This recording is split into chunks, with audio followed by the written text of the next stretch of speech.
प्रिय विद्यार्थियों,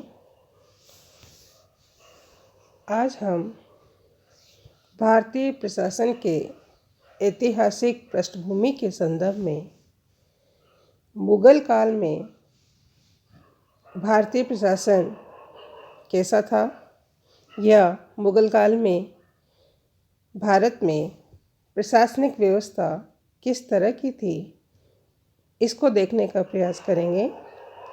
मुगल काल में हम लोग विशेष रूप से अकबर, जहांगीर, शाहजहां और औरंगजेब के काल को समाहित करते हैं।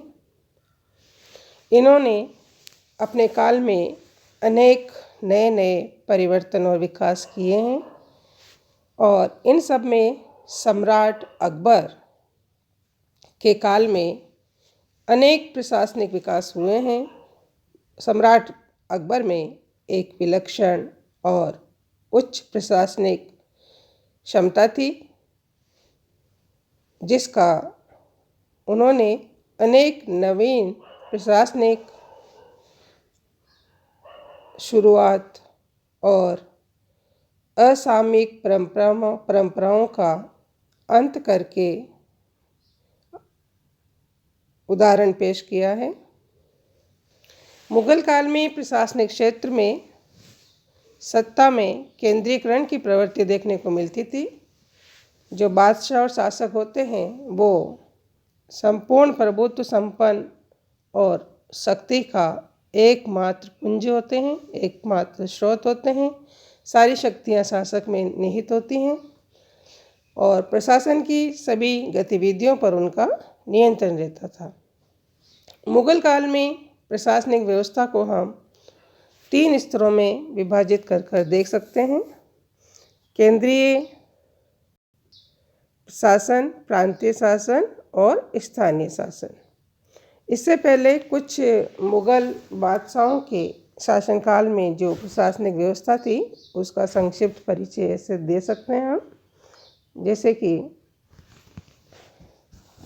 मुगल काल में एक मनसबदारी व्यवस्था होती थी, जिसका उदाहरण भारत के अलावा और कहीं नहीं मिलता और ये अकबर ने प्रारंभ की थी। अकबर के अनेक या अन्य बादशाहों ने मंत्रियों की नियुक्ति का प्रावधान भी था, जो उनके मात्र सलाहकार हुआ करते थे। पहली बार शाहजहां ने योग्यता के आधार पर अधिकारियों की नियुक्ति का आरंभ किया, व्यवस्था का आरंभ किया और औरंगजेब, जिसे हम मुगल शासनकाल का अंतिम बादशाह भी कहते हैं, उसने अपने साम्राज्य को विकेंद्रीकरण की ओर बढ़ाते हुए 21 सूत्रों में बांटने का कार्य किया। साम्राज्य को अनेक प्रांतों में विभक्त किया। मुगल काल के सभी शासक न्यायप्रिय शासक रहे। दंड विधान इनका कठोर रहा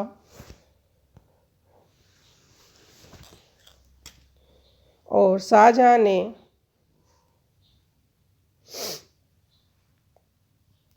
ये जो योग्यता के आधार पर नियुक्ति का प्रावधान किया था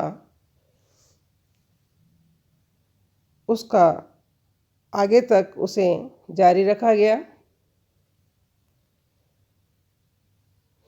और अकबर के समय पे हम देखते हैं कि जो शासन की प्रणाली थी वो केंद्रीकृत थी और पूरी संपूर्ण राज्य में जो है एक से ही सिक्के प्रचलित थे। कर वसूली की व्यवस्था भी एक थी और समस्त जो साम्राज्य था अकबर का, उसमें राजनीतिक और प्रशासनिक साम्यता, एकता स्थापित हुई।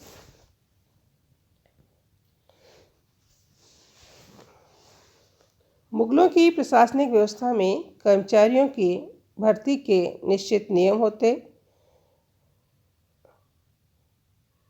मतलब निश्चित नियम निर्धारित नहीं थे, परंतु उनकी योग्यताओं को मापने के अनेक मापदंड हुआ करते थे और जो उनके यहाँ से लोक सेवा काम करती थी वो बहुत कुशल थी।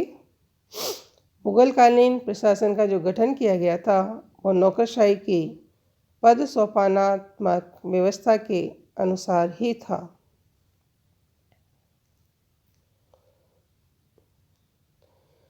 औरंगजेब ने साम्राज्य को 21 प्रांतों में बांटा था और हर प्रांत या हर सूबा एक सूबेदार के अधीन था।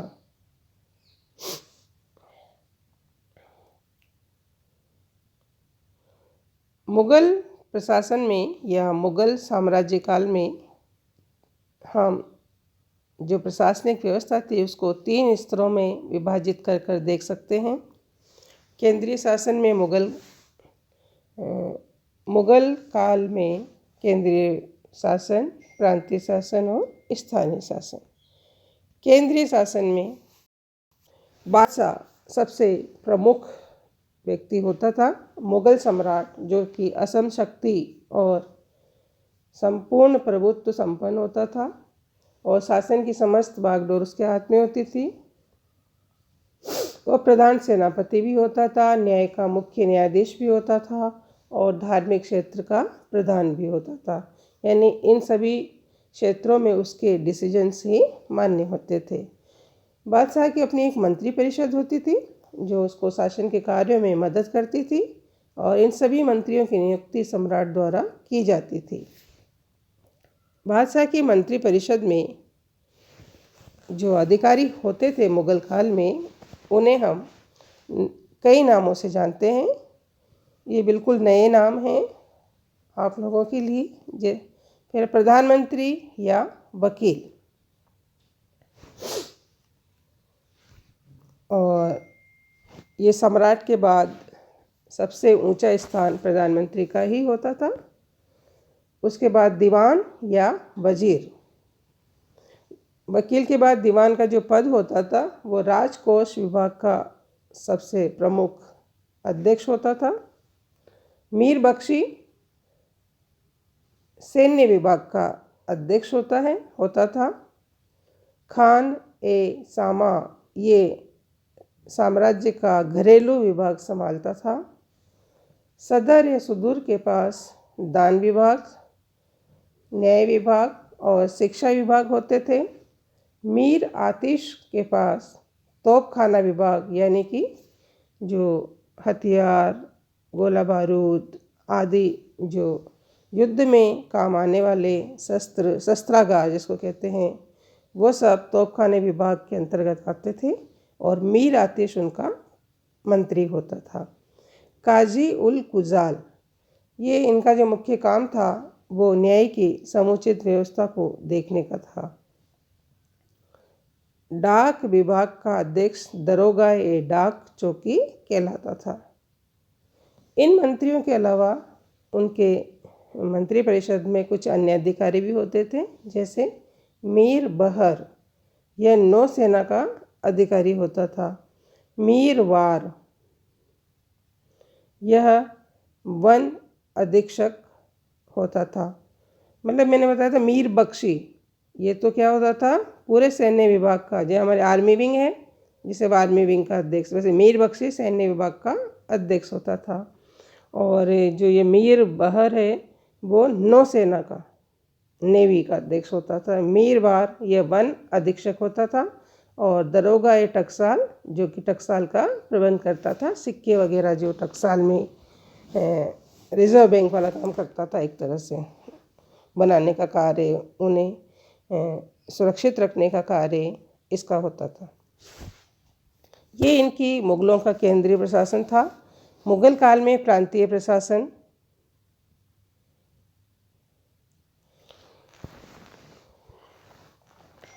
अकबर से पूर्व मुगल साम्राज्य में प्रांतीय प्रशासन की कोई व्यवस्था नहीं थी। अकबर पहला मुगल सम्राट था जिसने एक विशाल साम्राज्य की स्थापना की थी और इस विशाल साम्राज्य का एक केंद्रीय शासन रखना संभव नहीं था, इसलिए उसने अपने पूरे साम्राज्य को 18 सूबों में विभक्त किया, यानी कि 18 प्रांतों में बांटा। और इन प्रांतों के प्रशासन की जो रूपरेखा है वो वैसे ही रखी गई जैसे कि केंद्र की थी। इस प्रांतीय प्रशासन के जो प्रमुख अधिकारी थे वो इस प्रकार हैं। सूबेदार, ये प्रांतीय शासन का प्रधान होता था। जैसे हमारे यहाँ आजकल राज्यों में सीएम मुख्य सूबेदार कहलाता है। उसकी नियुक्ति और पदच्युति करने का सम्राट की इच्छा पर निर्भर करता था।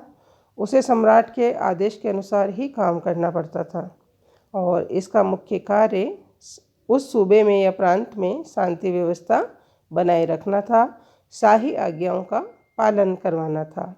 इनके नीचे दीवान, ये प्रांत का दूसरा अधिकारी होता था। इसकी नियुक्ति भी सम्राट करते थे और ये सूबेदार के कार्यों में सहयोग करता था। और ये जो प्रांत की सारी गतिविधियां होती थी उनकी सूचना केंद्र को पहुंचाता था। सदर दान विभाग का प्रधान होता था और उसकी नियुक्ति भी केंद्रीय स्तर पर की जाती थी। आमिल का प्रमुख कार्य मालगुजारी वसूल करना होता था। बख्शी, इसका प्रमुख कार्य कृषि भूमि एवं जो उसर भूमि है उसका वार्षिक आय और व्यय का विवरण सरकार को भेजना होता था। पोतदार उस अधिकारी को कहा जाता था जो कृषकों से राजस्व वसूल करके राजकोष को सुरक्षित रखे।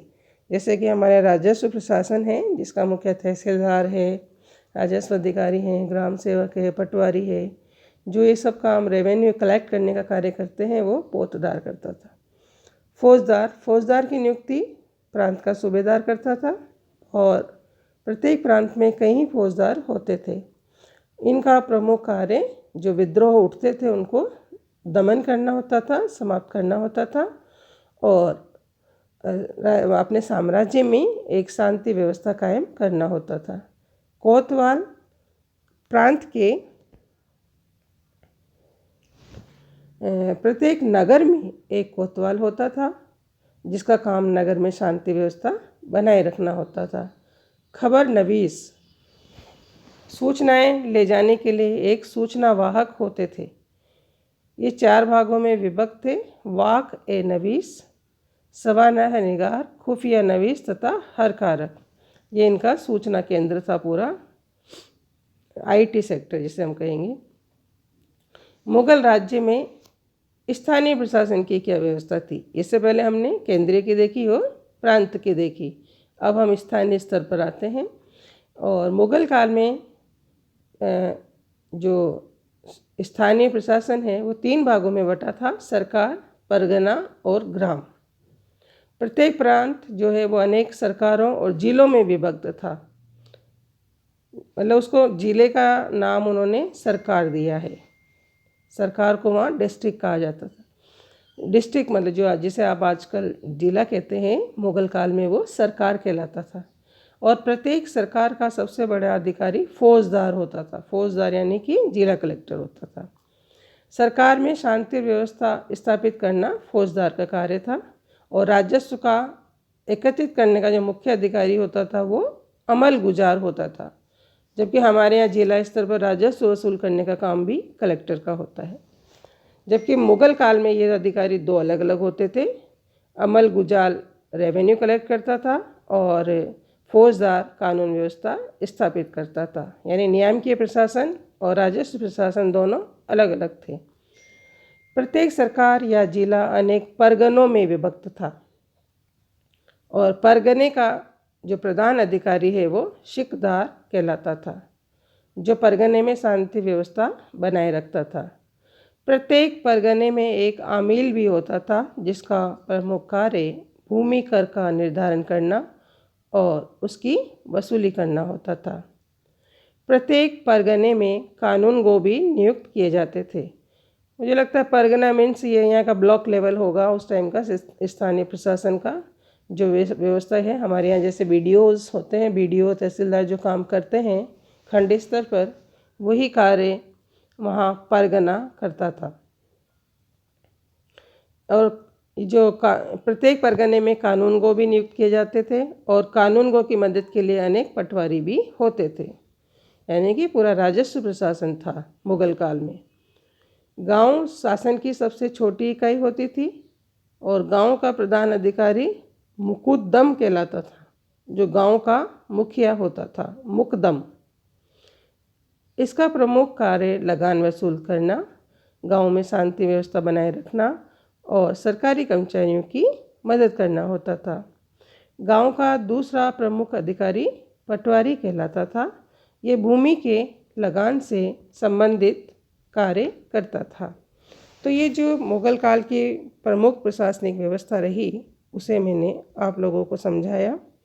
ये कई बार जो हमारे प्रतियोगी परीक्षाएं होती हैं, उनमें मुगल काल के जो प्रमुख प्रशासनिक अधिकारी हैं, उनके बारे में पूछ लिया जाता है।